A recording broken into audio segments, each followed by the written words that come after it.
Okay, we are doing spiral review for quarter 4. This is number 1. I am going to try to do it along to make sure that all of my answers are correct and so that you guys can refer back to this. So we are learning how to put things as a fraction and as a decimal and those sorts of things. So, whoops, I need to write. There we go. So 15% is a fraction. The first thing that I need to know is that 15% comes from 100%. So that means 15% is the part.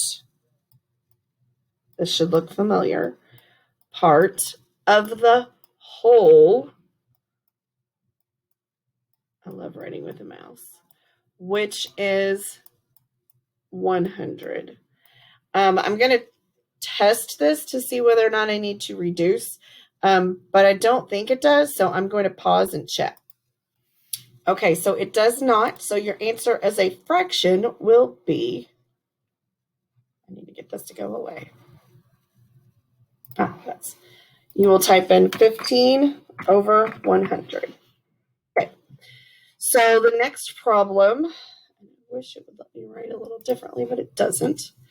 Is, and I would change colors, but at school we have a hard time seeing. So I want to make sure that I'm doing what I'm supposed to be doing. So 15% as a decimal would be, well, it's the same thing. 15 over 100 is what we just came up with.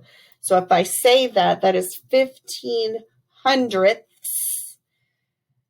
So that would be 0.15. I want you to notice that this 15 goes to right there, only because it is over 100. If it's not over 100, that doesn't work. So what you're going to type in is 0.15. 0.15. I did that wrong. 0.15. I'm going to double check, make sure that answer is correct. That answer is correct.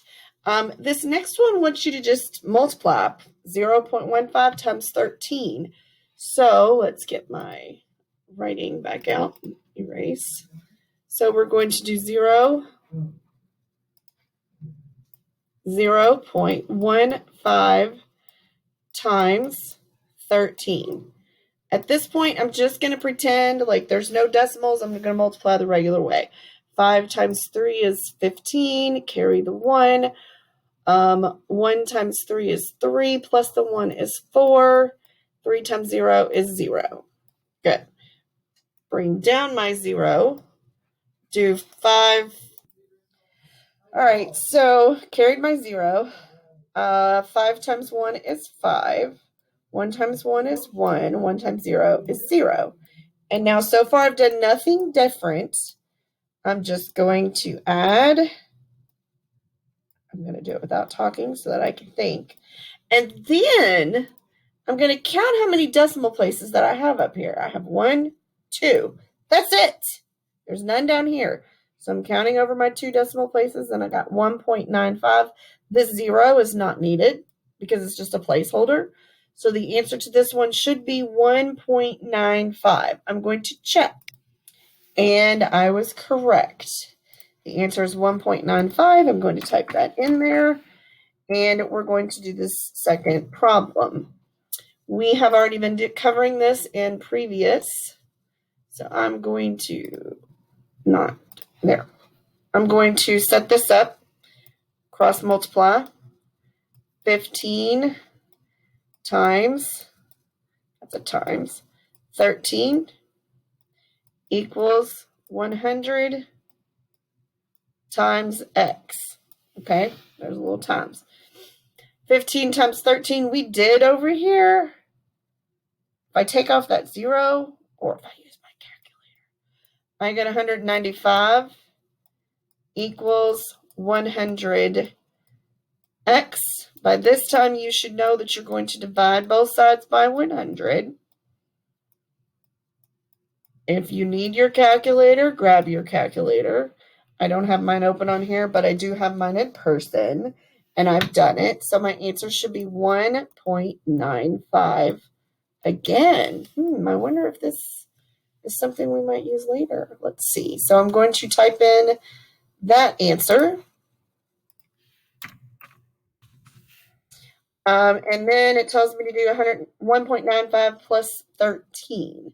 So let's go to another place. 1.95. Now here's where we're going to possibly mess up. 13 goes here. I want you to notice that, because see, 13 needs that little decimal place at the end, and then you could put your 0 placeholders, but I'm not adding that 13 to 95. I'm adding that 13 to the 1, and then I got a little bit of extra money. So it's like $13, old dollars, plus $1.95, which should give me an answer of 14.95. Sorry about that looking so terrible, but it is what it is. So I'll type my answer, 14.95, and cross our fingers. I hit submit, and I should get my answer. Let's view the score. 4 out of 4. I'm expecting 4 out of 4 from everybody. If you didn't, then you didn't do your part of the work, because you're supposed to be checking your answers, not just scrolling and hoping Miss Began gets it right.